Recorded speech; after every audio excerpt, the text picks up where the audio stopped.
I was ill yesterday. I didn't have my statement even written out. I've been going crazy. And quite frankly, the PUC has heard it all before. This is old news to you by now. And Judge Fugawa, I respect you personally. I've seen you, I feel out of all the PUC people, by the way, they left you here alone. Where's all the rest of the PUC? Yeah. So I just want to say that I have no respect for the Public Utilities Commission anymore. I'm not talking personally about you. I feel you out of everybody is the most receptive. But it has been my experience. I stood before Michael Peavy and I told him that I had a digital meter on my apartment when I didn't know there was a meter on there, but I moved into an apartment, ironically, to get away from the cell tower. I moved into an apartment because the cell tower was causing me problems. This apartment had a digital meter. How did I find that out? I started getting stabbing pains in my ear and heart arrhythmia and headaches so that I couldn't function in my apartment. Finally, I asked the landlord what was going, and I looked, and lo and behold, there's a digital meter.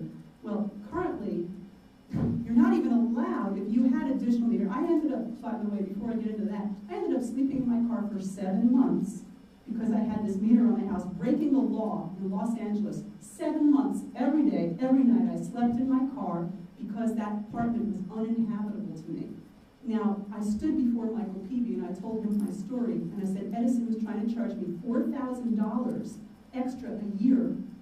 And I told Michael Peavy right to his face, and I begged for my life.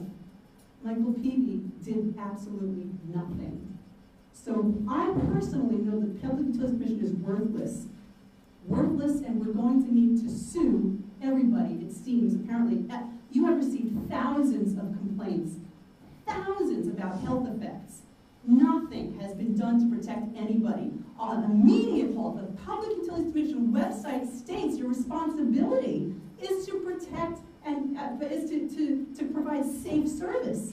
None of this has been lived up to. It is a joke. You can laugh. It's a joke. Yes, it is. Yeah. So not only, all right, so before I get wrapped up here, businesses are currently not allowed to opt out. That's crazy. A business, like I'm a resident. Oh, if I'm a business, I'm going to have to get cancer from that meter because I don't have a choice. This is like Nazi Germany.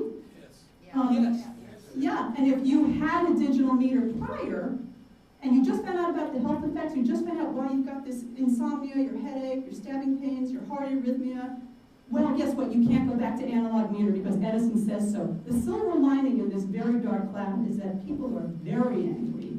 And by the way, you'll notice it's the people who are neurologically compromised who are getting hit first. We are up here tonight, okay? Older people, people that are vulnerable. The population that's vulnerable is getting it the worst. The silver lining is that we are wanting to break this monopoly up. Because this is a monopoly, that's the only reason they're getting away from this. We have gas at my apartment. I said to the gas company, I don't want that smart meter. They said, no problem, man. One day they replaced it with an analog meter or a safe meter. That's because there's competition for the business. There's a monopoly all across the state in different territories.